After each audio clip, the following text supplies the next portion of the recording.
It was an explosive mix of French engineering ingenuity that burst onto the automotive scene as a sensation in the mid-1960s.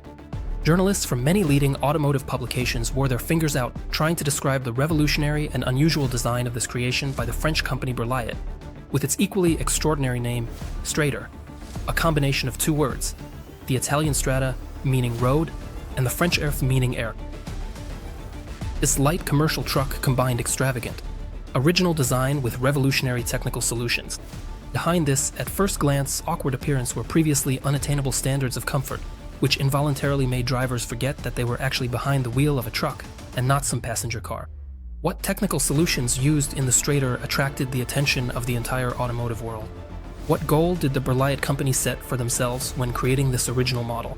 But did this truck manage to conquer the automotive market as easily as it captured the attention of audiences at various exhibitions and the world automotive press? And did it conquer the market at all? But let's take it one step at a time. Now, make yourself comfortable, because we're about to dive into a world of comfort and innovation. And the backstory of the Stradair begins in the early 60s in carefree France, which at that time was experiencing a true renaissance. The economy was growing, culture was on the rise, and the well-being of ordinary French people was constantly improving. Cities were bustling with life, new cafes and restaurants were opening, as well as workshops and factories. The streets were filled with the chatter of passers-by and the roar of engines from thousands and thousands of cars. In short, France, like the rest of the world, was moving forward to the lively rhythms of rock and roll. All this urban business environment, in order to maintain its momentum and constant development, needed the right vehicles, small commercial trucks or vans that were durable, maneuverable, and offered a smooth ride. And most importantly, they had to have sufficient load capacity. In the 1960s and 1970s, during a period of high tariffs in the French domestic market, vehicles from local automotive companies reigned supreme. This applied not only to passenger cars, but also to commercial vehicles. Imported trucks were a rare sight on French roads. Most often, these would be heavy-duty construction trucks from Magirus, Mercedes, or Fiat. But there was one exception in the automotive market at that time, which concerned the Italian company Officine Meccaniche, or simply OM from the city of Brescia, which had been part of the Italian Fiat group since 1933. It was this Italian manufacturer, with its family of light and medium-duty cab-over trucks, which were part of the so-called Zoo series, that completely dominated the French market for urban commercial vehicles. These small, compact, and maneuverable trucks felt right at home on narrow city streets, like fish in water, and it seemed like they were everywhere. They served as delivery vans and assisted in municipal services. A variety of superstructures were mounted on their chassis. Various services and organizations also couldn't do without them. In France, these vehicles were known as the Unique OM and were sold on the market through the distribution departments of the French automotive company of the same name, Unique, which at that time was a subsidiary of another French automaker, Simca, which in turn was a branch of the Italian company Fiat. The Berliet company was well aware of the situation on the French automotive market. At one of the meetings, the longtime owner of the company, Paul Berliet, addressed those present with the following words: "Our many years of dedicated work have not been in vain. We have given France trucks unlike any seen before, capable of crossing desert sands and helping to supply our country with oil and gas. They work tirelessly in quarries and on construction sites, transporting cargo of incredible size. But now it's time to turn our attention to our cities, where millions upon millions of people carry out their hard daily work, baking bread, cleaning the streets, running businesses, building, organizing production, and fighting fires. In short, they do everything so that we can live in comfort and safety. So now it's our turn to thank the millions of city dwellers for their hard daily work, so that these people's jobs don't become a tiresome routine, and so that after a day's work they don't come home to their families exhausted and irritable. We will give them a reliable helper, a truck that fits perfectly into the urban environment. It will be strong, efficient, and functional, and most importantly, comfortable. In terms of comfort, our future truck should not be inferior to regular passenger cars. I want to see smiles on the drivers' faces, not grimaces of exhaustion." Such a fiery speech inspired the company's employees, especially the design department. And already at the beginning of the 1960s, the project for the Berliet commercial city truck was launched. While the overall layout of the future vehicle was agreed upon right away, there were some debates regarding the suspension. At the initial stage, there were plans to use standard hydraulic shock absorbers paired with leaf springs, but later, at the insistence of Paul Berliet himself, the truck was equipped with the progressive and innovative air lam pneumatic suspension. which at that time provided an incredible level of comfort for both the driver and the passenger. This type of suspension was licensed by Berliet from Citroën, which planned to use it on its new Citroën Belfagor truck. It was precisely to highlight the truck's exceptional innovation and comfort that it was given the original combined name Stradair. After all, being behind the wheel of this vehicle really didn't feel anything like driving a regular classic truck.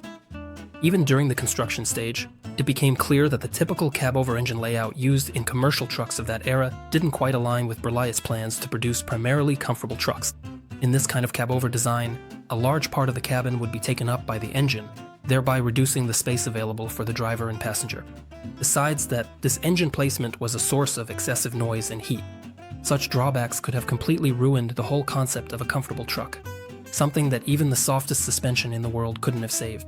That's why they had to completely redesign the vehicle. The engine was moved from the cabin to a short, slanted hood position far behind the front axle. From the outside, it might have seemed like you were looking at a regular cab-over truck, with a small hood attached to the front of the cab that looked either like a freezer you'd find in a store for storing ice cream, or just an ordinary chest. But hey, what won't you do for the sake of comfort? As they say, beauty requires sacrifice. Only in our case, the Berliet engineers actually sacrificed beauty. Although beauty is the subjective concept, the truck's unusual design not only didn't put people off, but actually attracted them with its originality, especially compared to the cookie-cutter standard trucks. Word about the revolutionary Stradair spread around the world.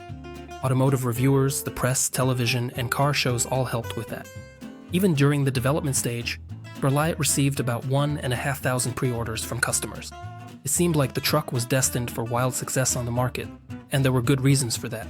Under the Stradair's eagle-profiled hood was a Berliet L4 inline 4-cylinder diesel engine with a displacement of 5.9 liters and a power output of 120 horsepower. The transmission was a 5-speed manual. The vehicle was equipped with an innovative air lamp suspension, which combined leaf springs and air cushions with adjustable stiffness. There were 2 on the front suspension and 4 on the rear. In addition, the truck was fitted with anti-roll bars. The braking system was of the drum type with pneumatic drive and a booster. The truck's cab offered a high level of comfort, featuring a large, one-piece windshield for excellent visibility, comfortable seats, and outstanding noise and vibration insulation. Thanks to the pneumatic suspension, almost all vibrations were absorbed while driving, which helped reduce driver fatigue on city routes. The Berliet Stradair truck had a curb weight of 3 tons 850 kilograms and a payload capacity of 5 tons. The maximum speed is 100 kilometers per hour. For a city commercial truck, the vehicle had pretty decent dynamic characteristics. Fully loaded, it could accelerate to 100 in 53 seconds. By summer, the first production vehicles had already been delivered to customers. Some drivers who were used to classic trucks considered the pneumatic suspension too soft. Others, on the contrary, liked the truck for its high level of comfort. Stradairs were supplied to the market in several modifications: flatbed truck, dump truck, van, and tanker. In urban environments, the vehicle demonstrated quite good driving performance and was both maneuverable and functional. However, very soon, under conditions of intensive use, significant shortcomings of the innovative air lamp pneumatic suspension began to appear as it started to fail. Many drivers complained that after a long stop, especially under load, the air springs would deflate and the suspension would lose its elasticity. Soon, complaints and warranty claims from customers started pouring into the Berliet company. It was obvious that the suspension was raw and needed further refinement. In addition, other components of the chassis were also failing. Some even suggested that the excessive softness of the suspension and the smooth ride actually did more harm, since many drivers simply became less cautious and exceeded speed limits even when fully loaded, which ultimately led to rapid wear of many components and frequent breakdowns. While design flaws could still be fixed, overcoming another bureaucratic obstacle on the road to success proved to be much more difficult.